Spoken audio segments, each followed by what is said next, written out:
Shanker Singham is Chief Executive of the Trade and Competition Policy and Law consultancy company Competare, and also a former advisor to the UK Department for International Trade and the US Trade Representative.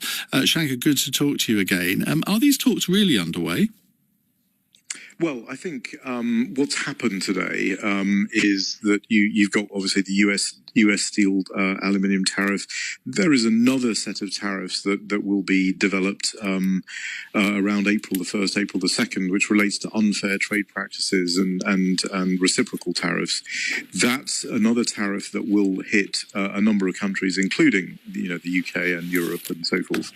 And what I think the UK administration will be trying to do is to convince the US administration that they will essentially be able to lower their barriers and distortions and so forth, and any tariffs that are higher than US tariffs, deal with the issues that the Trump administration will raise with them, and thus avoid the tariffs, including these steel and aluminium tariffs. So I think all of those will be rolled up together in that conversation, and there clearly needs to be a conversation to lower distortions and lower barriers and get a deal with the US that would allow you to not have to face the tariffs that have been imposed today and the ones that are coming in April. But to do that deal, they will have to answer the questions that the Trump administration will pose, and that relates to internal measures in the UK that the Trump administration has already outlined, and they're doing this with all countries, so it's not unique to the EU or China, or it's virtually every G20 country. Shanker, we were talking about the debate a few months ago as to whether Britain would have to follow the lead of the EU or side with America. Where do you think that's heading? Yes, and I was just saying that I think to walk this fine line that the Prime Minister has to walk, he has to, in the EU reset discussion, in the conversation with the EU, he has to make sure he doesn't cross two critical lines.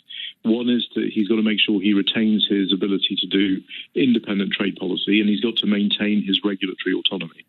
And if he does a deal with the EU that restrains or constricts his ability to control his own regulatory system, then he's going to have problems doing a deal with the US to get the UK out of that tariff environment. So that's the challenge he has. Now, there's quite a lot you can do with the EU reset that doesn't cross those lines. So he can do quite a lot within that.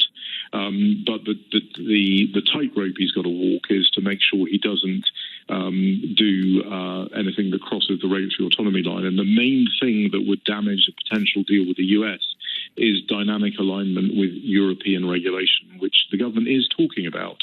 So that, in my view, would cross that line, and it would make a deal with the US very difficult to do.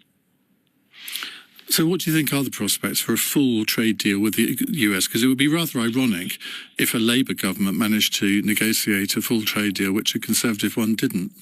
Yes, well, I mean, often Labour governments do actually do reform, oddly. I mean, the New Zealand government of Roger Douglas did it. The Australian government under Keating did it. Usually they do it because they have to do it. This may be one of those cases. I mean, I think that the chances of a deal with the US are, you've got a president who's predisposed to the UK. Now that does not mean, we shouldn't take that for granted, and that does not mean that any kind of offer will be, warmly received. You have to actually deal with his complaints. And as long as they can deal with the complaints, most of which are directed at, things that we've ported over from the European regulatory system, then I think we can do a deal.